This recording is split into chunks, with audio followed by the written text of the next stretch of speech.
ఇంకో మాట వచ్చింది మొన్న మీడియాలో, రేవంత్ రెడ్డి తెలియకుండానే సిట్టేసిండ్రు అంటే. రేవంత్ రెడ్డే హోమ్ మినిస్టరు, రేవంత్ రెడ్డే ముఖ్యమంత్రి. రేవంత్ రెడ్డి తెలియకుండా సిట్టు పడుతుందా? ఎట్లొచ్చింది ఆ సిట్టు?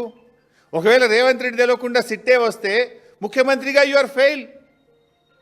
ముఖ్యమంత్రిగా నువ్వు ఫెయిల్. నీకు పాలన మీద పట్టు లేదు, నీకు పరిపాలన మీద పట్టు తప్పింది. నువ్వు ముఖ్యమంత్రిగా పనికిరావు ఆ కుర్చీకి.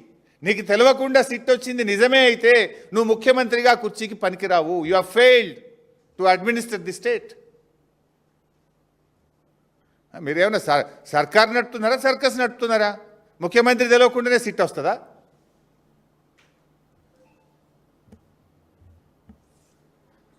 రేవంత్ రెడ్డి గారు నిన్న మాట్లాడిన వ్యాఖ్యలు చాలా తీవ్రంగా మేము ఖండిస్తూ ఉన్నాం. బీఆర్ఎస్ జెండా గద్దెలు కూల్చాలని మాట్లాడుతుండు.